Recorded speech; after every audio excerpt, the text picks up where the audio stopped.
Good morning, good afternoon, good evening to all the people who are joining from all over the world. Really happy to come again and talk about somebody who's recently passed the PgMP exam, and he's a very learned person. He has earned a lot of awards, and probably already gone through his profile. His name is Amarnath Reddy, and he's a program director. He's a senior program executive.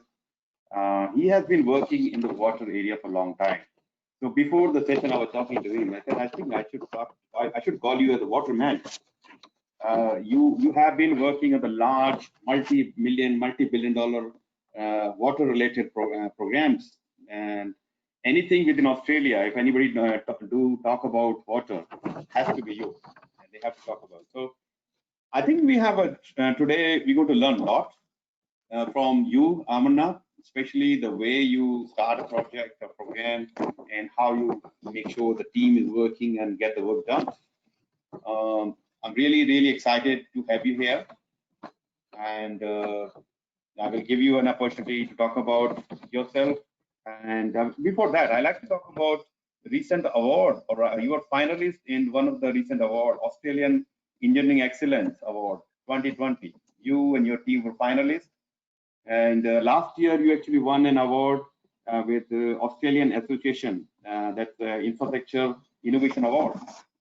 These are great awards, great thing to achieve, and you have been a pioneer. You have been spending time working out some methodology, writing papers. There are a few things to talk about. You have worked for Origin Energy, and you have your own company called Reddy Management Consulting. You have worked for Isaac Regional Council. So it is a privilege to have you here, Amarnath. And it was great to have you as my PgMP student. I mean, that's another thing. You should not talk about anything else other than you were my student as a PgMP student and passed PgMP. That's the highlight of your life now. So you passed your PgMP exam, Program Management Professional, on 26th of June. And actually that was the start of, especially for my side, it was very kind of going dry since March. And April was there, nobody from my program. Then June, you started, and since July 24th till now, 11 PgMP has passed. So including you, 12 PgMP have passed, who has attended my program one way or other. So in a way, I'm very excited to have you on my journey, or you added me in your journey of PgMP. And we used to have some discussion calls to share knowledge, and I'm really happy that you completed your journey, PgMP journey, successfully. So let's talk about yourself. If you give a couple of minutes about yourself, then we'll get to know a little bit about your PgMP journey, then about your projects and the program excellence work you have done. Amarnath? Yeah. Thanks, Dharam. Good afternoon from Sydney, Australia. And sorry for last week, the audio was somewhat troubling. Now we fixed it, and hope everybody can hear clearly. Yeah, okay. Talking about me, I came to Australia around in 1990, almost 30 years ago. Just before coming to Australia, I was a technocrat. I've done my PhD in, at that time, PhD and master's and bachelor's degree from Delhi, master's and PhD from Delhi IITs. And when I came to Australia, one thing was for me, I'm always very fascinated with water and the environment. I took a very conscious decision when I was doing my undergraduate degree and choosing subjects. I'm always fascinated with water because water is the essential commodity after the air. Water is the second most important thing for survival of the human beings and continuation of this planet life. That was my passion.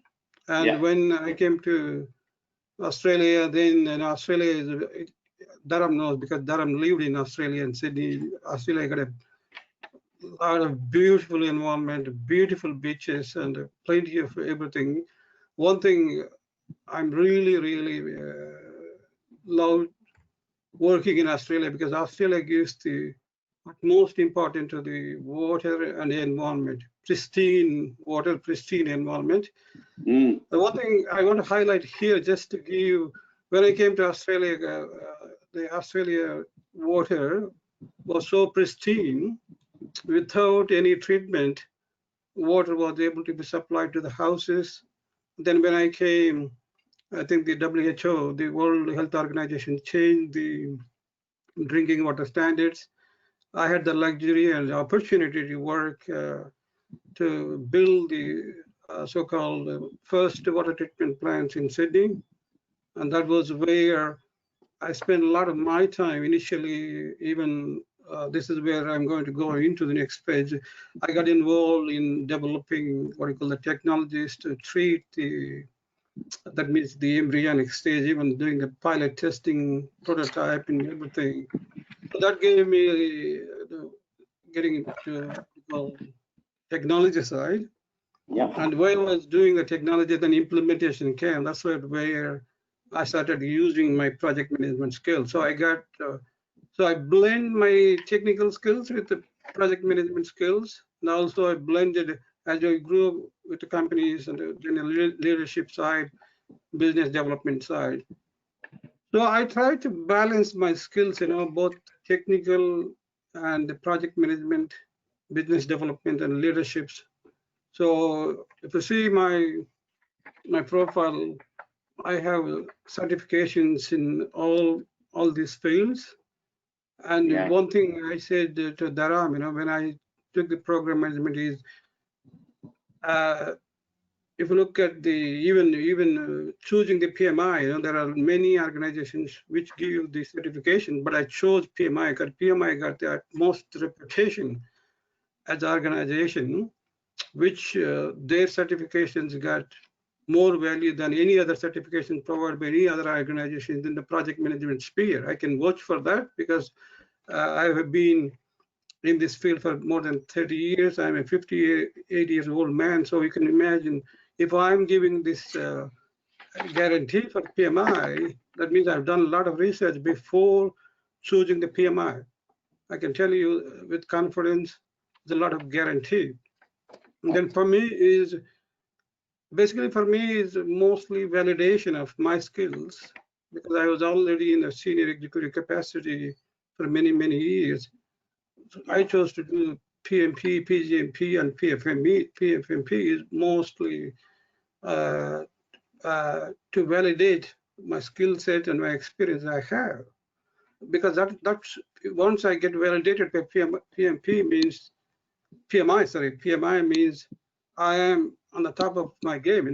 That was one of the things I did. Yeah. So that's all about me. So basically, anything, Dharam, I need to continue? So definitely you will continue. Before we get into your program, the work you got and you did, I like you to share a little bit about your PgMP journey. Many people are joining just to know what inspired you to go for PgMP. I think you mentioned that. What inspired you to go all the way doing PgMP and how difficult it was? And everybody has to remember that everybody's journey is different. It depends on your experience and the learning capability and many other factors come in picture. So would you like to share your PgMP journey? I don't want to go into too much detail, but probably in 4 or 5 minutes just to get some sense of PgMP. My PgMP journey, I think it started immediately after. As I said in the previous section, I started actually. I want to validate my skills from PMI. I already told you why I chose PMI, because PMI is the best institute in terms of project management side. So first I chose the PMP. I need to bring the PMP here also. Last year around August, I started the PMP journey. I wrote the exam in November 2019, I passed even the PMP. That was again to validate my skills in the PMP. Yeah. Once I passed the PMP, the next thing is, because most of my experience was running major programs, especially in mega, I call it mega programs, the water side, water infrastructure side. Most of them are millions and billions. Yeah. So for me, program management skills was very important to prove again, to validate and verify. So my journey was probably very much, I was so determined. I started my end of November, I think, because I passed the exam immediately after 1 week of PMP. I started the journey with PgMP. So I registered with Dharam, then Dharam, and I started preparing application. I think within 2 weeks, with the help of Dharam, I prepared the application. Then I submitted the application, and I think within the 7th of January, they approved the application. So mine was panel, all the process happened so quickly for me. So 7th of January, the exam, 7th of January, my application was approved. And from that date, I got 12 months to sit the exam. So before that, Dharam said, he's coming to Sydney in 2nd week of March 2020. I said, so that was, I knew when I registered with Dharam in November itself, he's coming in March. So I said, I will give 1 month from the exam, I have first meeting, that was in March. So I put the exam date on 14th of April. This is all before the COVID, much before the COVID time. Okay? COVID was not in there. So I put the exam 14th of April, and the rest is the history. Okay, the COVID came, and the COVID started. I think it started picking up in Sydney, Australia. I think first week, 2nd week of March. Yeah. So Dharam was unable to come to. Yeah, my plan to come to Australia was actually has to stop. And actually, just to tell you the truth, I was almost reaching airport. I was coming to Australia, only 10 minutes to reach the airport. And I got a message from Telstra that, and that's what another I was going to do the training for them. So look, Dharam, because of COVID, this is a new condition, new policy, you have to be 14 days quarantine, blah, blah, blah. So hence we decided to cancel the program. Okay. And that's where all you look, Amarnath, this is not happening. So, we start talking about virtual program. So after that, so anyway, so that's one thing happened. And then we changed the plan, because Dharam is not coming to the there. Then we had virtual meetings and virtual things. And there is a plan, chapter by chapter. He gave all those videos he has done, and then also, so that's my plan. So my April 14th exam, anyway, indicates it's not going to happen. That was, I came to know because I knew it's not going to happen. My exam was postponed 3 times, 4 times, not by me. That was by the Pearson. So the exam was postponed. There is a lot of uncertainty, but I stuck to my plan. Okay, my plan was simply, all right, I was, I think I explained in my lessons learned, it gave me more opportunity to read the material. I think I read that standard for program management 4th edition 7 times. I couldn't remember anything and everything. Okay, that was my intensity of reading that the SPM. I recommend, because you read first time, yes, second time, third time. Because I'm a voracious reader, I can read books all the time, any books and every books. I kept reading. I know every sentence is very heavy, so you need to read and reread and digest that information. Once, I have to be very honest with you, when Dharam's books came, because Dharam's books are very easy to digest, because Dharam's book was, I think, the Challenger book. I think Dharam, if you read Dharam's book for PgMP along complete with the SPM4, sorry? Complete reference guide. A complete reference guide. And that Dharam's book is more useful, I will tell, because it is color in all the important things are in a red color. I think red color, if I remember correctly, and he highlights them, and that's why you can focus exactly that bit. So that has helped me tremendously, because by looking at comprehensive book, and that followed by listening to his audios and videos, plus combined with the challenges question bank, it is solidifies your understanding. And there's also the best thing, Dharam's one was that the Excel spreadsheet Dharam put what you call process flow chart. No, I call it workbook. Workbook. That one, okay, that one is very, very good. And of course, I took it from there and I developed also further based on my understanding. That one really, really, really helps. I have to tell you, once you read the book 3-4 times and you start developing that processes and artifacts and various steps involved and tasks, but that brings everything. Eco 2011 and the book and your concepts, artifacts, and everything. I'll highly recommend that that one. Then I did Dr. Ginger Levine. I was one of the things I want to crack it. Okay, Dharam knows when I was sending results, Dharam was getting surprised. I was first, of course, I was getting 35, 40%, but 50%, whatever. I did number of times, and I was getting 90, 95%. And Dharam was saying, "Is it real?" I said, "Because I kept doing the same exam number of times, so I remember the question answers." Okay? I'm just telling my journey. So I was getting 95. I said to Dharam, "I have to get 100%." And Ginger, okay, is it right, Dharam? I was saying that's what you're doing it every day, every week. Is now I'm good 95. Hang on, you're doing the same exam again. You go to. That's right. Remember that. I think one thing is because there are limited number of mock exams. That probably, because I did the exam, Ginger's exam, in the exam like situation 3-4 times. The other one is I strongly recommend is the Ala Sultan from Udemy. He got 255 questions. Those questions probably so far I have in the market wise, I think they're the best questions, the best explanations.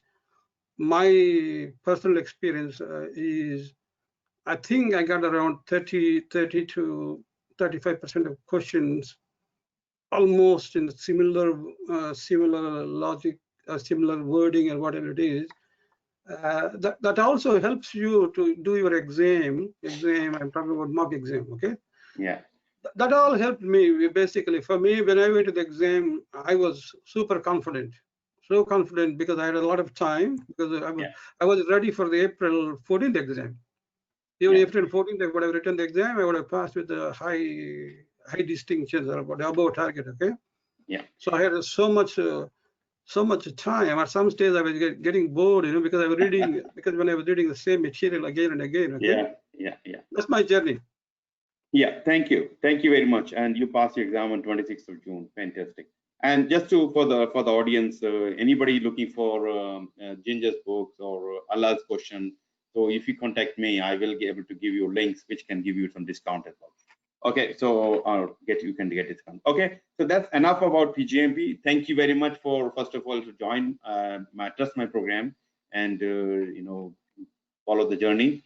And I'd like to highlight somebody on the call as well. He has passed his PgMP today, and he can put his something on the question pad as well. His name is Gautam. He passed his exam, PgMP exam today. He's from India. I'd like to congratulate him as well. So he has done good. So Gautam, well done. So okay, so let's get started. And Amarnath, I have lots of questions for you, but before I get into the question, would you like to talk about or highlight about the project program, the multi-billion-dollar work you have been doing, which people like to know more about? Maybe you can put your slides on the slide mode, and then you can talk about that. Then I will come to the questions. Yeah, Dharam, Yeah. can they see my screen now? Yeah, everybody can see your screen. And guys, if you have any question, clarification, please keep putting your questions on the question pad. I will ask the question on your behalf to Amarnath. All right, Amarnath, over to you. Okay. I'm going to spend some time explaining, because if you look at, I've been in Australia 30 years, and many mega, I call them mega infrastructure programs I've done, mostly in the water side. I thought I will share my knowledge, how these mega projects were delivered, programs were delivered, how we manage with the stakeholders, how we develop these high performance teams. Most of these programs, as I go through the slides, you can see how we delivered before time, satisfaction of even the environmental benefits, everything. Okay, the first slide you are seeing is this is the latest projects which we won a number of awards, and this project, as you can see, that's the TBM machine, tunnel boring machine, which was used for the Green Square Stormwater Drain project. Just on the Green Square, there is a 3-minute video which will say this is one of the important projects happening in Sydney, Australia. The Green Square is a big, what do you call, suburban area, which is now developed last 3-4 years. Previously, it was industrial area. It's close to airport. There's now around $16 billion infrastructure happening there. It's about 70,000 people are going to live in that new area. It's called almost a new suburb. It's generating around, I think, 22,000 full-time jobs. And there are a number of programs happening, and there's a massive portfolio. Okay, that's just about Green Square. And Amarnath, just to let you know, I have a property in that area, that land. I have a property, so make sure you look after. Yes, Jetland, yeah.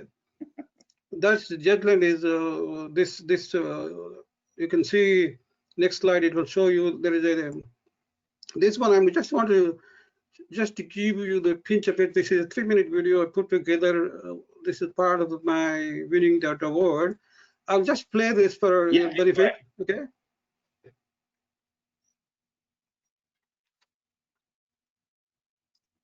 There's no voice. Just it goes 3 minutes, Dharam. That's okay. There's no voice, no sound. That's okay.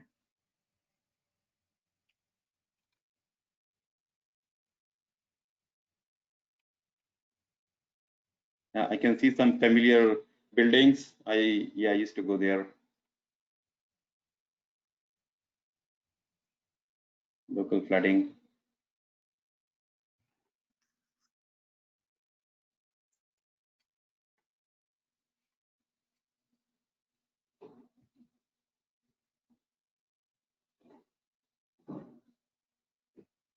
So Amarnath is all underground, isn't it? It's all underground, mainly just to avoid these traffic problems. Yeah.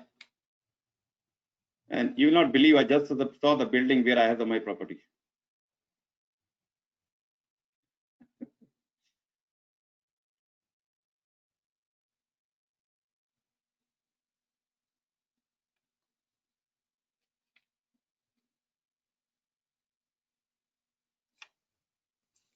This is tunneling.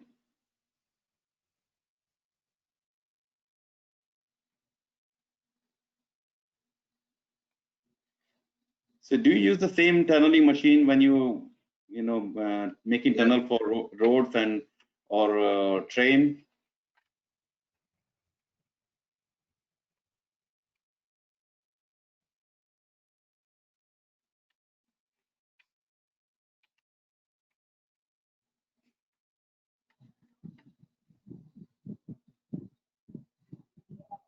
Interesting.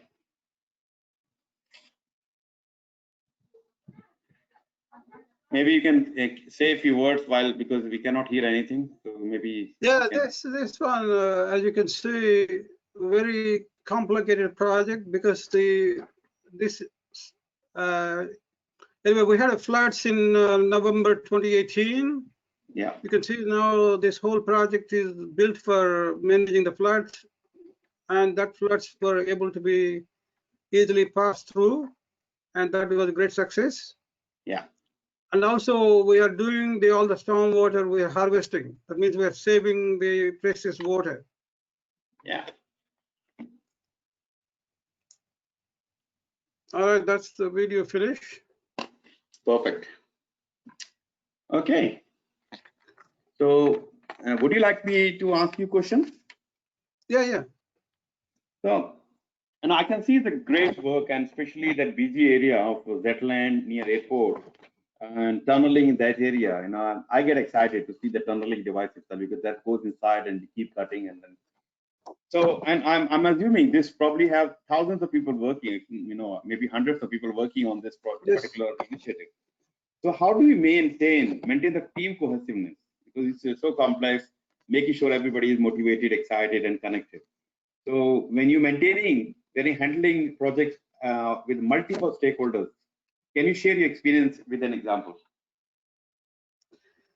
I think, Dharam, that's a good question.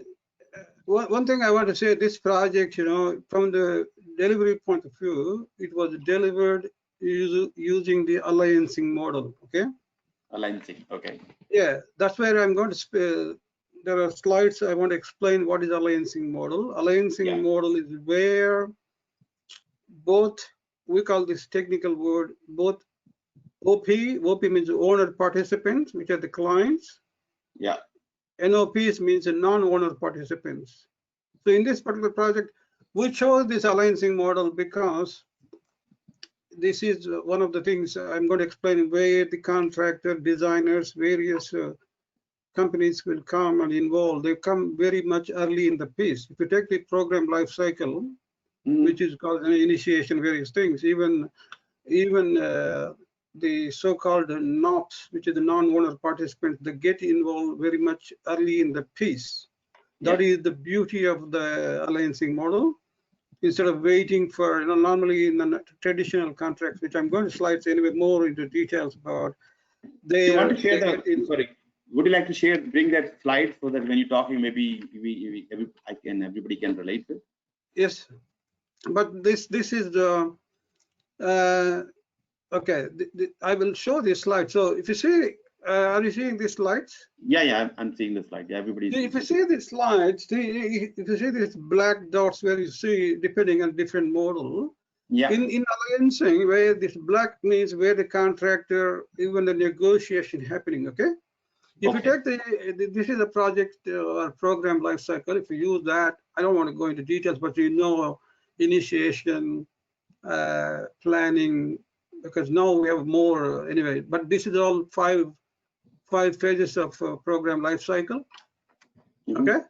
Yeah. Initiation, planning, and controlling, and all those things. Here I have broken into more phases. You can read them. Can you read them? This anybody can read. Everybody can read these things. If you can just quickly read them out as well. Yeah. These ones are it's called the inception, feasibility, and qualification. That's mostly business case there. Yeah. This is the project definition, like a mostly project charter stage. The next one is the concept development. Next one is the design development. Next one is the documentation. And this is where the procurement comes into play. Next one is the construction. Next one is the commissioning. Next one is the operation. This is where the benefit transition happens and benefit sustainment happens. Okay.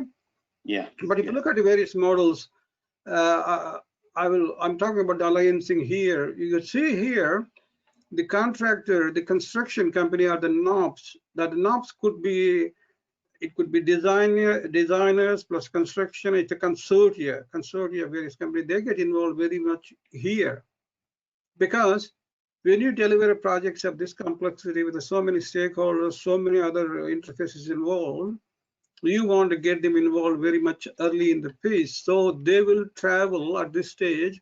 They will help.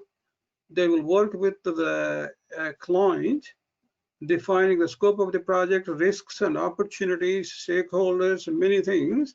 They travel And that is the beauty of this alliancing here. And the alliancing model, all parties are equal because they're all working for the innovation.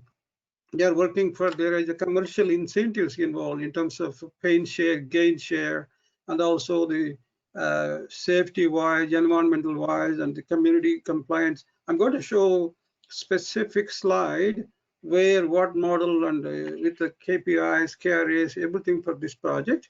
So just on this one, just I will explain later on when I go to this model. This is the beauty in a traditional model. See, the contractor gets involved very much late in the piece. Okay. Yeah. When they get late in the piece, there are issues which I'm going to show here. So if you see this graph here, everybody see this graph? Yeah. So the ability to influence any results, they get diminished at the, this is the project life cycle, okay? As the contractor gets involved very late, every change you want to do for anything, there's a less opportunity and the cost is exponentially going up. Is this graph clear to everybody? Because the cost of changing anything will go exponentially high as you go, whereas early in the piece, it's not that expensive, right? So what you're saying is when we, let's say if there's a change in design or anything happen early, the cost of the change is very less, impact is less. But as we get into the later part, when we start engaging, we've done the design, now we are having the contractors, that's where as we get further and further, now you want to change. It's a big cost. And some work is already done. So then whatever work is done is already wasted. Yeah.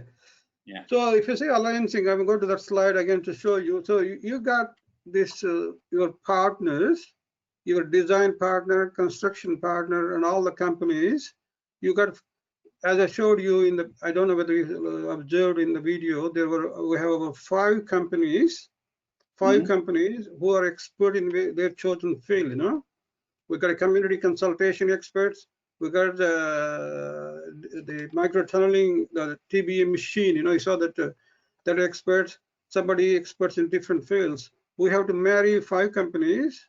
They're all formed a consortia. They got involved here because given the project got so complicated, we are dealing with the brownfield side and the area, as Dharam knows very well, and this is a very high density area, very close to the airport, and there are so many things happening.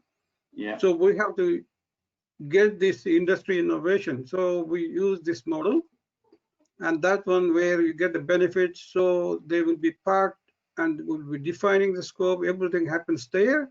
Even if we develop the cost, we call it an alliancing model, target outturn cost. That is the, we don't know when we started the project what would be the cost of the project, okay? Yeah, that's the benefit of the alliancing, and that helped. I just want to show you quickly what was used. If you look at this, just in the alliancing model, there are 2 things. One is, of course, cost reward and performance reward, and also cost risk and performance risk. If you see here how this alliancing works, I hope you can see this one. This we have the key result areas. We have to define in conjunction with them. Safety, of course, safety is not negotiable. Schedule, and this is where Dharam, you're talking about stakeholders. We defined, as you can see here, community and stakeholders. So here, if you see, this is broken into 2: community and stakeholder engagement, and also community and stakeholder satisfaction. All right. Yeah. Other one is the environment. These are the what we call them as a non-financial. Okay. This is all performance based, which is intangibles. Tangible is only the cost. Okay. So if you see here, we've broken this intangibles 60% and all that. So safety got a 20% weightage. Schedule, meeting the timelines, got a 30% weightage. And the community, which is the stakeholders, is a 30% weightage. The environment, 20% weightage, 100% here. But if you see here, how the risk and reward is shared between the two, what you call, how much money they could be potentially losing it if they don't meet, let's say they don't meet the safety side, injuries or program, or customers are not happy, or community engagement, even they lose, there is a big risk for them. Reward wise, if they can deliver ahead of the schedule, there is a reward. The community is happy. See, there are two ticks here. If the community and stakeholder engagement happening, they're happy and they're getting involved, they get a 2 ticks, there is a performance bonus here. So just all the projects, given the projects I'm involved, they all got this imperative, we're delivering this project for the community. That means what happens is, and also water being essential infrastructure, normally most of my projects, given the size of the projects, I have a fully dedicated community consultation team. We have a regular, they have newsletters. We do the pull and push mechanism, if you understand, in the project management side. We also have this community town hall sessions every 2 months. Town hall sessions means all the stakeholders attend, we give them information, we give them a forum to ask questions. So we have a massive, we invest a lot of money in terms of community consultation, in terms of noise, because we are doing this as a live project in a very, very difficult area. So the engagement with the stakeholders is a very, very crucial part. Without them being not happy, project is never considered as a success. So, Dharam, did I answer that question? Yeah, perfect. So I'm going to go through the slides, Dharam, at some stage to explain the different. Yeah, I think you should go to the slide so that give the context, full context about about the project work you did. Okay, please go ahead. Yeah. So just what I was going to, this one, I'll quickly talk about this program first. This is the biggest program I did. Probably this is a $2.3 billion, okay? This program I did, I was called, I received SOS in 2007 when Brisbane completely running out of water in 2007. Yeah. And this one, we have to build a number of, there are about 5 massive projects. This is one massive program. What is, there is a Brisbane airport here, there's a luggage point, you can see wastewater treatment plant. Then we have to build advanced wastewater plant here. There is a Gibson Island. Again, we have to build another treatment plant. Another one here, Bandamba, we have to build one. There's a dam here. Then this whole scheme is about $2.3 billion, about 200 kilometers pipelines and a lot of treatment plants. I just want to give you the flavor of how big is this project is. And this project normally, this program to build normally takes in normal time 6 to 7 years. We have to do fast tracking. This whole project program was delivered in 2 years, 4 months, okay? And that is again done using the alliancing model. And because that is the one thing, the beauty of alliancing, and I'm going to go into alliancing model and explain the ins and outs of alliancing. This one is just quickly, I'm going to touch base this one. We call it the circular water economy because there is nothing called waste. So we say everything is usable. This one is quickly one. I will touch base quickly for people interested in the water side. This is the, if you say it's a residential or industrial, whatever it is, we generate wastewater which goes from the toilet, from bathrooms, or whatever it is. And that normally, we got about 7 barrier system. I'm going to touch base about Singapore also and other things here because water is a very precious commodity. What we call it is that's a barrier 1, and what we call the wastewater is broken into 2. One is gray water and black water. Okay, gray water. If we got a plumbing system in the house, some water coming from the kitchen, bathrooms, we can use for watering the gardens, okay?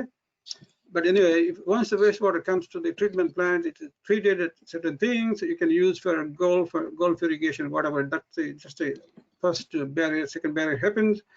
Then if you do another microfiltration, whatever you can use for, this is what happens in most of Sydney in the new development area. There is a third pipe. One pipe is water, one pipe is sewer coming out. Third pipe is if you know, I think it must be happening everywhere, most of the new suburbs in the world. Third pipe is for the toilet flushing and irrigation and everything we do here. If you go to Singapore, they have this next barrier 4, and they use all this water for what you call even for houses. Okay, what in Brisbane we planned was we want to pump after all these things into the dam, and the dam, there is a shanding of the water happens. Again, it goes to the treatment, again comes back. So there's a full cycle there. I'm not going to go into this will take a whole day to explain the whole thing, okay? But anyway, now we'll talk about program delivery models, okay? This basically, I just listed the various models. One is the construct only model, other one is design and construct, design, development, construct, design, construct and operate, build, own and operate. C21, GC21, they are more relationship contract models, mostly used in New South Wales and Australia. And this is the one highlighting alliancing model. The other model we call it the early contract involvement, early tender involvement. Other one, PPP, a lot of people you may be aware, public-private partnership. Much which where client, they don't have money, they give mostly like a toll and other projects where the private companies come, they build the tollways, they build the big roadways, and then they collect the toll next 30-40 years. That's mostly fits in the Amarnath model. Okay, let's see alliancing. Alliancing was used in UK and in 1990s. You can see there are a lot of benefits here. That project was used in the petrochemical industry. BP at the time, they saved a lot of money and ahead of time. Let me go through quickly because for the want of time, I want to rush through Dharam. Yes, please go ahead. Yeah. So as you know, this any infrastructure project got this many life cycles. We already talked about inception, then the project definition, concept development, design, documentation, procurement, commissioning, handover, and operate. That's normally distinct cycles. So I just wanted to say here, if you take any traditional model where I call it as master servant. Okay, master is the client, servant is the contractor. That is the legal frame. We use the traditional models. It is adversarial model, and there are a lot of potential contractual issues. If you go to this side of the equation where alliancing and all this partnership, relationship, and everything happens, there is a collaboration happens, partnership happens, and the projects, there is a very high chance of project success. Also, stakeholders are happy, and many things can be achieved.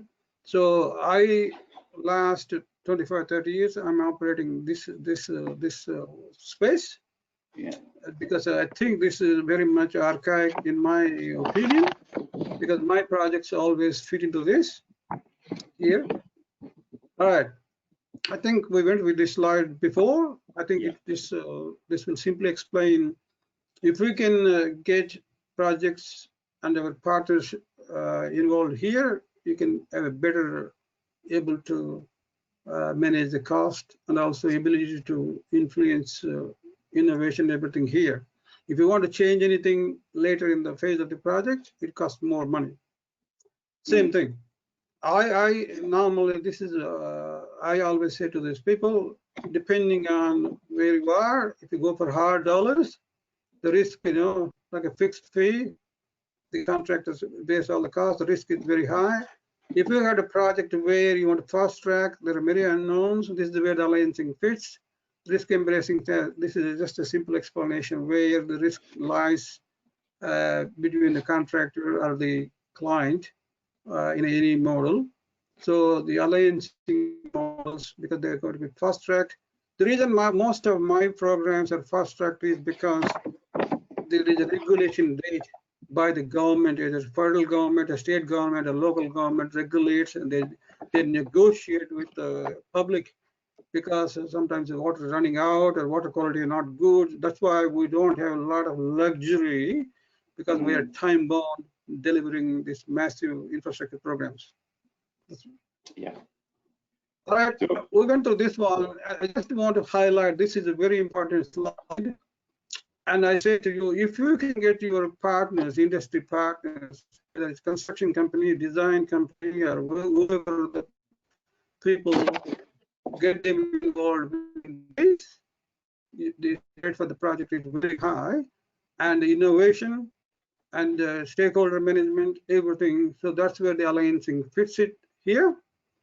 If you go to the traditional contract model, they come into involvement very late. Already so many things are fixed here. Scope is fixed, design is done. They won't know what the problem starts. Okay, yeah, because you can't change the scope. If you change the scope, contract. Sorry. No, there was a problem with the voice. Like voice. Now it's okay. Yeah. So this is just, it will just explain you where the contractor get involved. And I normally work in this space because my projects are big mega projects, and it's hard to scope. Many unknowns are there. Also, risk and opportunities are defined. Both OPs, you're breaking up.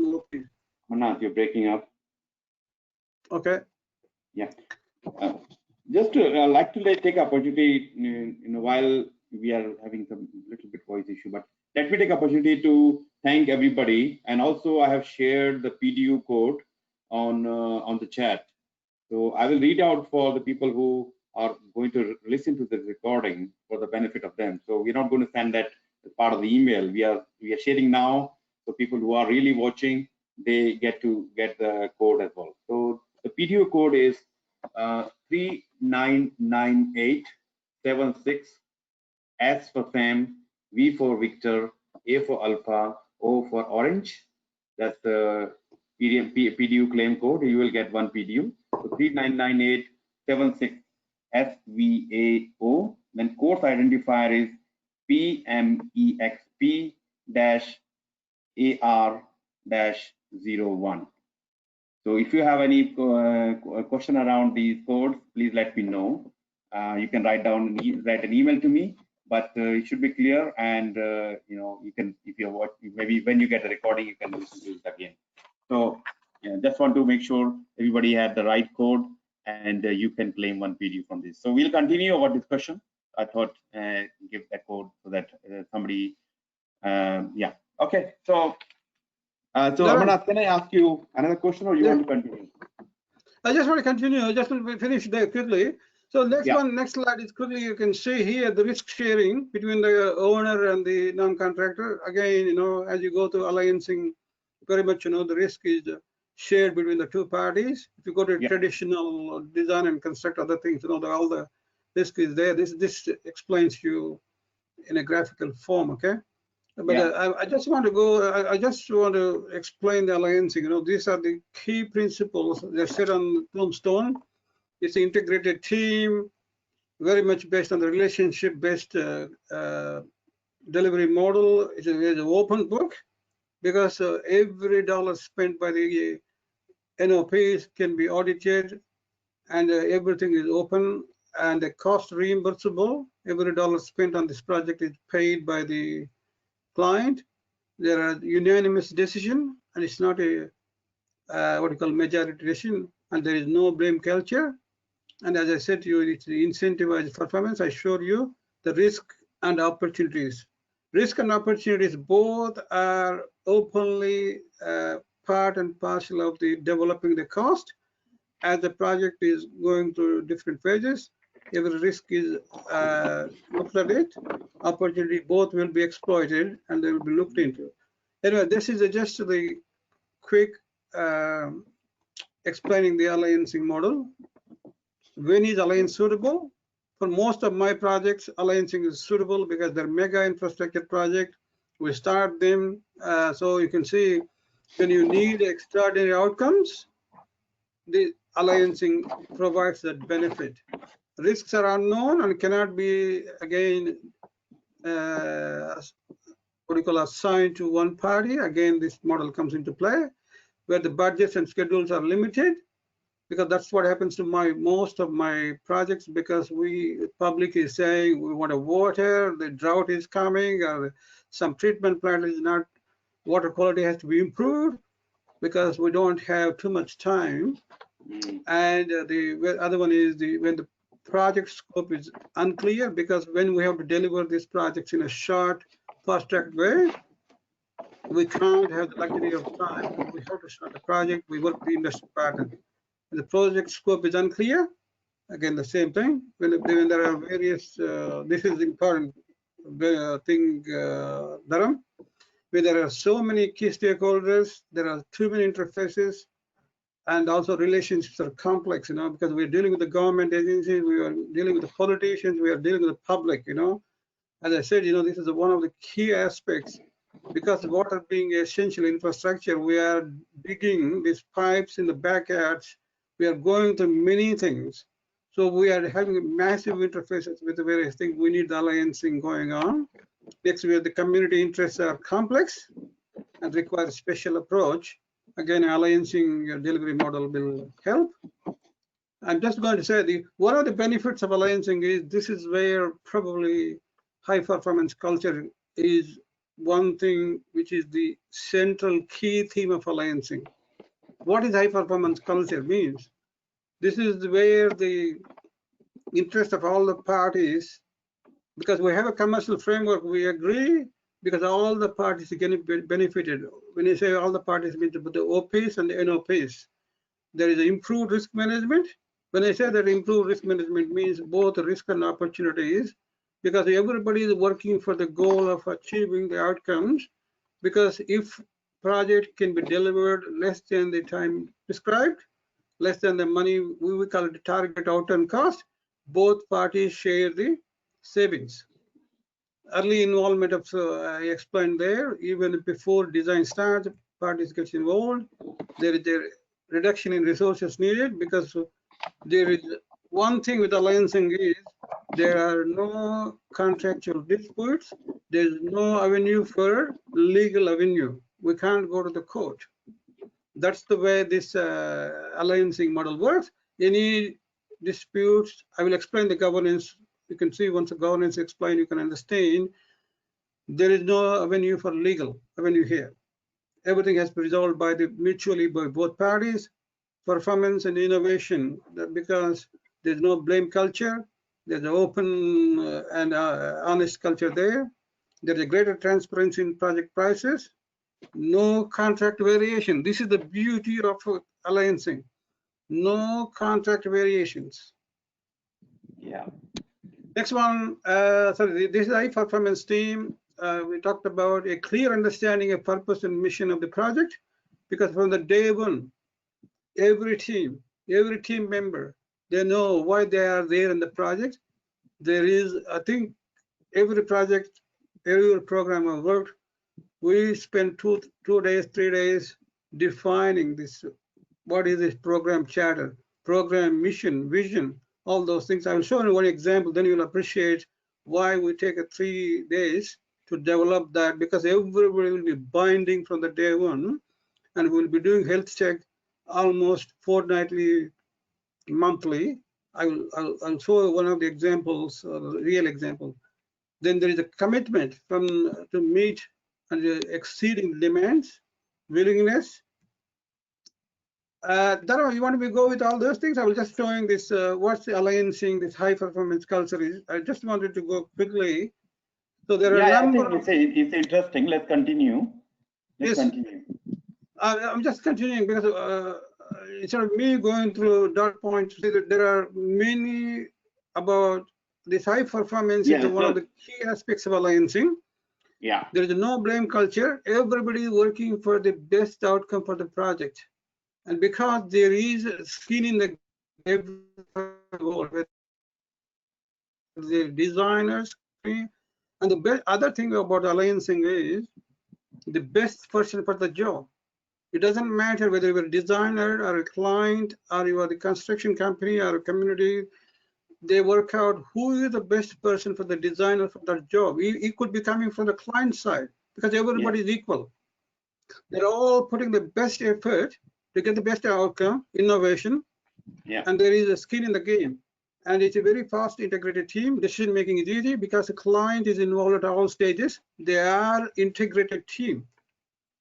And there is a superior relationship with the key stakeholders because the owner being part of the team adds credibility and influence when dealing with the key stakeholders. So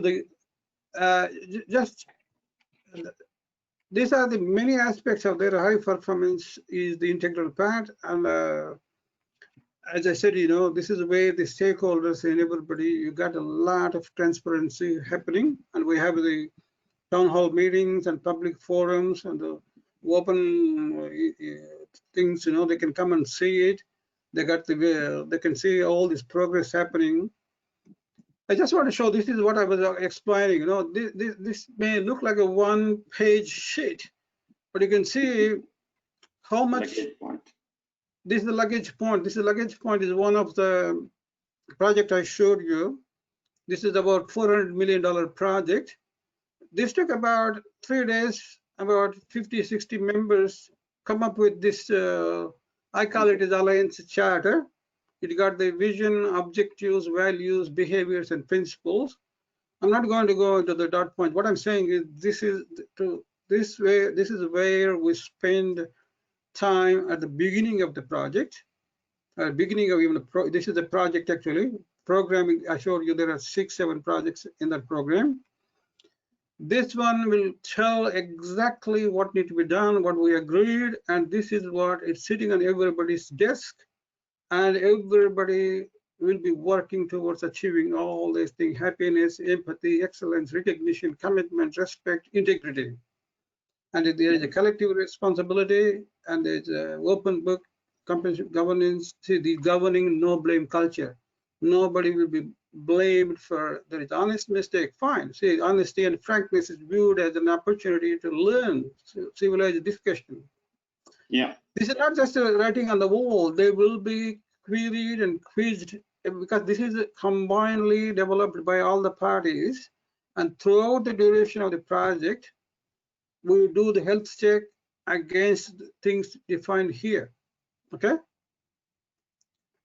Just on the, remember I used the word target outturn cost. Yeah. This cost is developed by the OPs, NOPs very much early in the project, okay?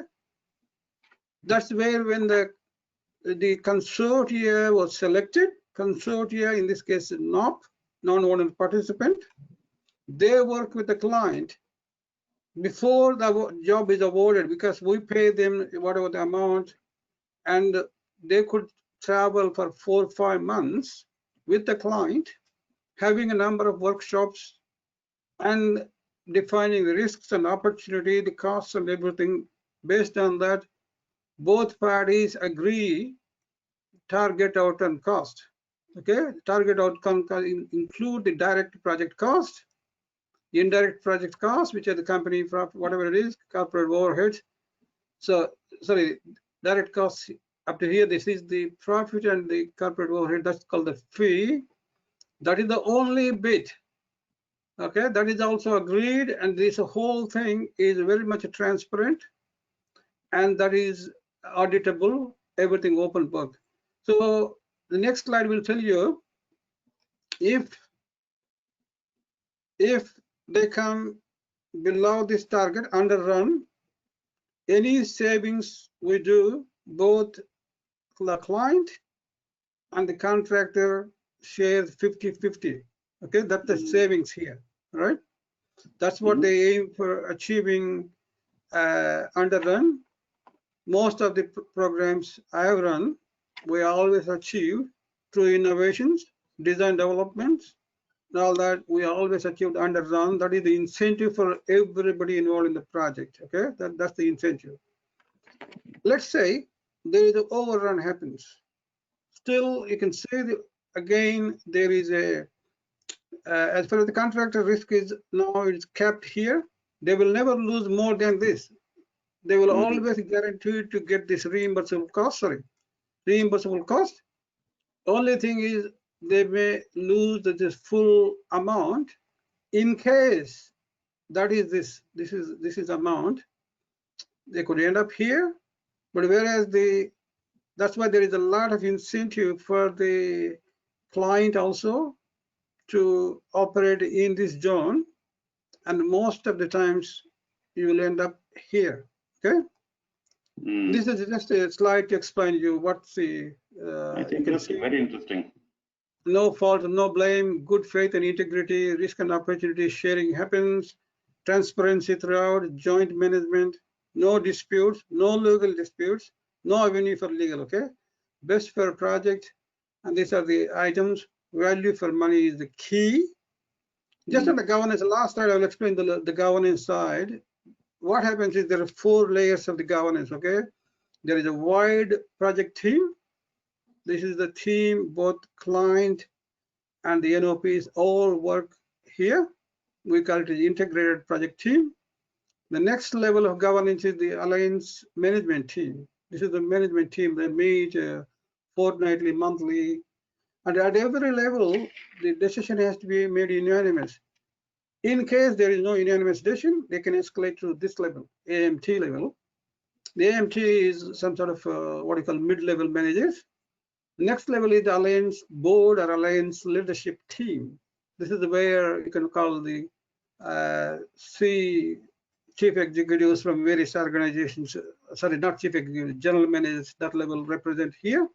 Yeah. There is a next level here called the ELT, executive leadership team. That is where the CEOs of different organizations there. So finally, they are the one deciding. So there is no avenue for court. Between this governance structure, everything has to be agreed.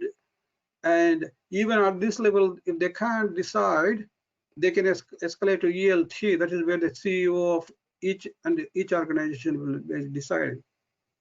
I think I have given. So going back to the same picture, is it like purposely made like this? Go back to that escalation. It looks like no, this one. Yes. I mean, it's a rather silly question. You made it like picture like this in a way. It's like a human face. Yes. Animated. Yes. yes. Animated character. Yes. So the governance, so it's even though it's alliancing, everybody goes and everybody is equal, and everybody can bring innovation, and there is no blame game.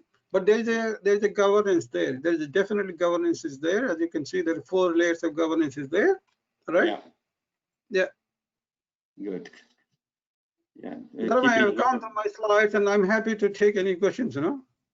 Yeah. So good. Thank you. It was really, really insightful. I think many people have enjoyed, and while we go on over time, I'm sure people are ready to stay a little longer.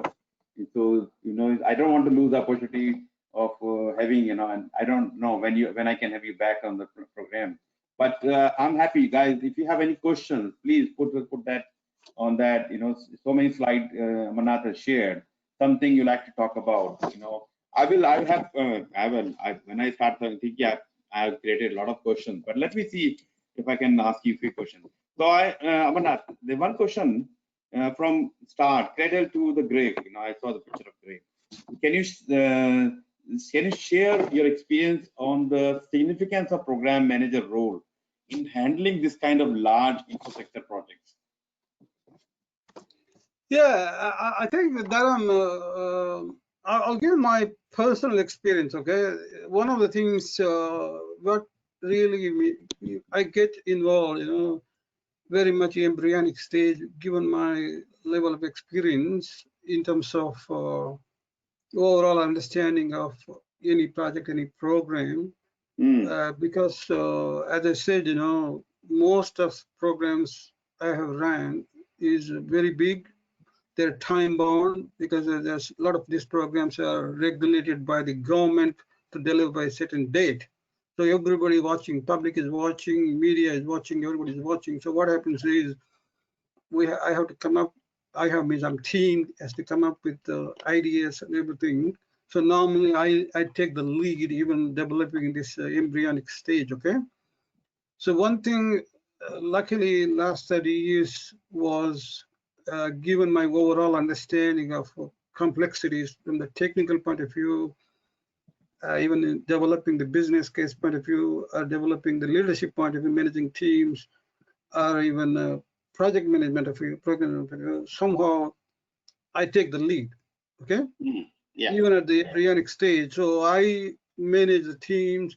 When it becomes a business case, again, I become the business case manager, leading the business case, then presenting it to the executives, getting approvals, okay? So by default, I become managing various phases. When it goes to planning stage, I become a planning manager, okay? Yeah. So literally, I'm leading each stage, then it becomes a engineering stage, because I have a massive experience managing multiple engineering teams, whether they are civil, mechanical, electrical, SCADA, programmers, whatever it is. So I take the lead and I'm running all this team. So then I become construction, then I'm at the site, I'm attending meetings, leading construction manager, then it becomes commissioning that project, because then I became a commissioning manager until the project is commissioned completed. So I became literally a program manager from the inception or the embryonic stage, and as a project goes to different stages. And also, one of the great thing happens in my programs is because they have to be fast-tracked, because everything is compressed. All these phases literally running in parallel, because we don't have the luxury of time. That is where the experience comes. A person who has gone through all the phases, understood, so I can bring the lessons learned from all the previous projects and bring to compress the program. And we are working in almost concurrently with all this instead of an ideal sense. We don't follow inception, planning, delivery, and all that. All are happening at the same time. That is where this experience comes into and helps to achieve the milestones and various things too, and also compressing the program, still achieving all the targets, whether the safety targets, environmental targets, and even the community satisfaction and everything. Yeah, massive work. Massive work. Yeah. So I have a question here from audience. Are the certifications the only roadmap to climb in the career ladder of success? And having various certification yourself, your insights, who be the immense help to the participants. So do you think the certification, having certification is give you a roadmap to succeed in future? Definitely, without doubt, because if you want to see, you need to be recognized in the industry, okay? Even people, for me, like me, with so many formal university degrees I have, I still need to have certificates in each field, whether it's leadership or technical or program management or even business development, because in every forum you go, because people first look at what this person can bring to the table, okay? Even to you need to get a seat at the forum, because I attend so many industry forums, people who don't know you, first thing is they look at you, what this person has, how many post-nominals this person has. So to get the seat at the table, you need to have that. Then when you go there, you have to perform. You have to perform, okay? Yeah. It gives you that opportunity to get the foot into the door. Once you get the door, then you perform. You must perform, okay? The certificates will give you that opportunity, but still you have to perform once you are given that opportunity. So I will strongly recommend to have all the certificates, All right. Once you have the certificates, without doubt, then you must perform. Okay. Oh yeah. Yeah. Just certificate is not good enough. I mean, the thing is that, is having certificate look good on your resume or on LinkedIn, but having knowledge will, along with certificate, is more important. While you learn for your certificate, you learn from the standard from program management, learn from the standard for portfolio management. So learning, there's a lot of knowledge.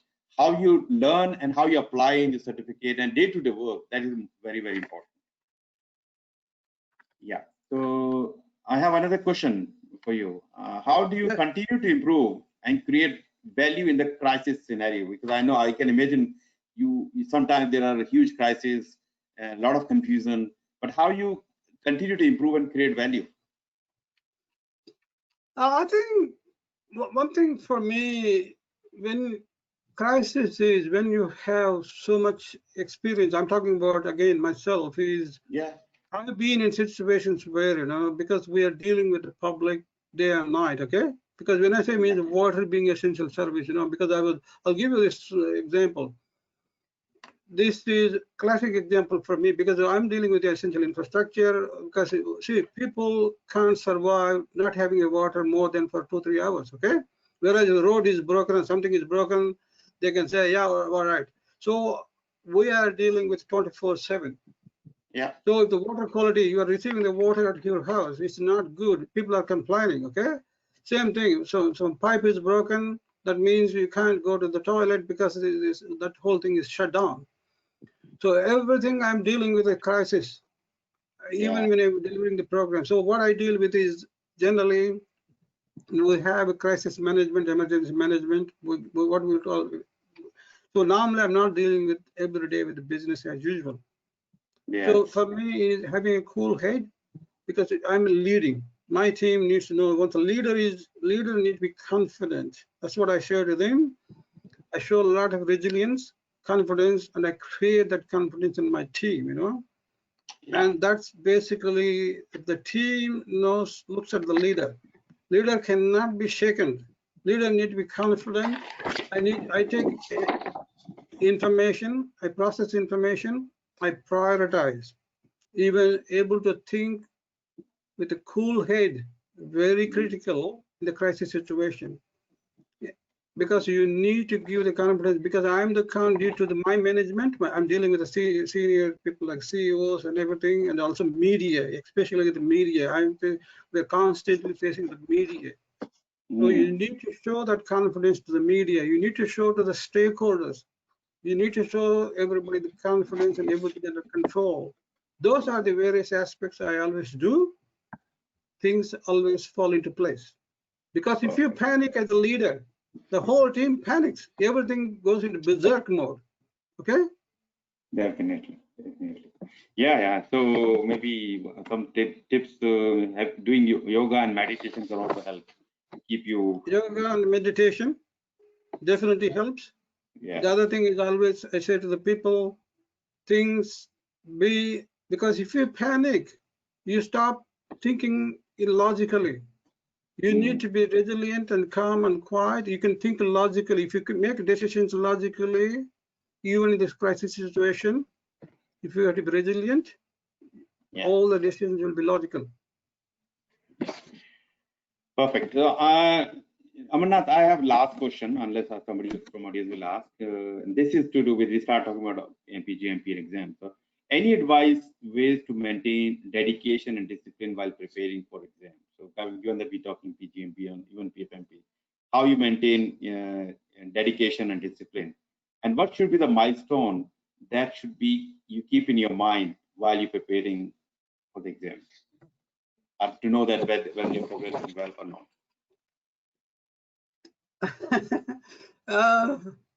It's about it's like about, I don't know how to say that. If you can see your target, okay. Like for me, I said, I want to get a PgMP certification. I was very clear my roadmap when I want to achieve when I'm writing the exam, and also I know if I want to say, there are about 9 chapters or 10 chapters in the standard for program management. That's what I did. I allocated time, how many hours I'm reading. I know the exam date, and I work out backwards. Okay. Then I read. Okay, I have to read this many times. So I allocated. I do digestible pieces of what I'm doing, and I do a real program every day what I'm reading. I was very systematic. I have a full-time job. I go to work and come back, and then I read every day without fail 2-3 hours. Okay. And in my case, probably, I get up every day, rain, hail, shine, doesn't matter. Saturday, Sunday, every day I get up at 4 o'clock. I do meditation.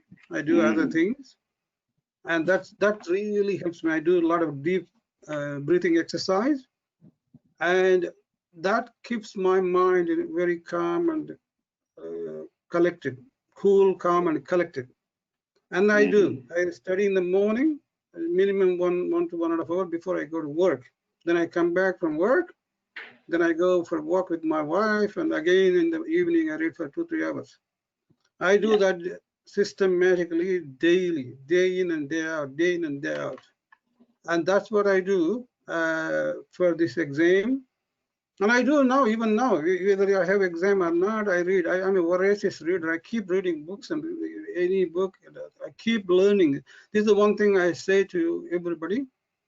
Not just exams, for anything, lifelong learning experience is very important, because we need to keep on the top of everything, modern technology, because technology is changing so fast. Doesn't matter which field you are in. And that's the only way we can keep sustaining ourselves to be relevant for the industry. Because in my case, I am 58 years. I am competing with a gentleman who is 32. He can do a better job than me. So I have to compete with somebody who is 25, who is 30. Okay? I have to work much harder than those people. That is my simple motto. If you have that desire, if you want to do, you will automatically prepare yourself daily, and that is my mantra. All right? Yeah, perfect. So this is fantastic, Amarnath. Very good learning from you. And I know you, when you're running such a large program, 400 million or $1 billion, couple of $1 billion, so many people you're dealing with, the media and CEO, director, and so many crises going around. And if irrespective of all this, you still maintain your discipline and continue to progress towards your goal. So anybody is saying I'm busy and I cannot do a certificate or something which you really want to do, then I think you're fooling yourself. If you, Amarnath being 58 and so busy person, and he spent, I think he started journey, a serious study started in January, and then then you kind of repeat after some time because of the COVID. You had to continue to learn, but you were ready to take exam, I think, in 2 months, and that comes with discipline, maintaining your health discipline, maintaining your study discipline, maintaining your your work and your family time as well. You need to balance everything. That's how you can achieve goal after goal after goal, whether it's PgMP, PfMP, or your life goals as well. So that's very inspiring, Amarnath. So it's we're lucky to have you on this forum, and people can reach out to me and to you directly. They can connect with you on LinkedIn, and of course to me as well if you're not already not connected. So they can find out more about the work you have been doing, and they can learn from your work. And of course, people who wanted to get their certification, I will be more than happy to answer your questions. One thing I like to highlight while we're talking about mega project, and you probably called as a project manager, and many times I get questioned, look, Dharam, I'm a project manager. How can I apply for a PgMP? This is calling program manager professional. So first thing and very important thing is, doesn't matter what designation given to you. It's all about the work, the kind of work you're doing. If the work you are doing can be classified as a program, then you can justify your experience for the PgMP. So if anybody is in doubt about the eligibility, please book some time with me. And I think we already shared a link to booking time with me. Whether you're doing a certificate or not, doesn't matter. I just want to have a quick friendly chat. I'm always, once you book the time with me, doesn't matter what topic you have. I block myself and I spend time with you. So that's okay. So don't worry about that. I don't have anything to talk about for any certification. And people come and talk to me about how to switch my job, how to, go to the next level, how to apply for anything. So it doesn't matter. So please come back to us, and I will be more than happy, and Amarnath will be more than happy to share his own experience. And I already shared the PDU code with you guys. So if you have any difficulty in claiming that, please reach out to me. And I'd love to know, your feedback. Are you getting anything from these talks with such industry leaders? And who you like to see in the program? And please nominate people and get them to contact me. And I love to bring them here, show them the kind of work they have been doing. And if you guys can benefit or somebody else can benefit from their work, I like to do that. So please reply back to me with the saying that, Dharam, it was interesting, it was boring, and whatever it is, how can we improve this program even better? And it's not about only PDUs. What learning you're getting from these, that's more important than just simply PDUs. So please reply back to me. I know whoever is here, please reply and tell me how it was and whether we are adding value to you or not.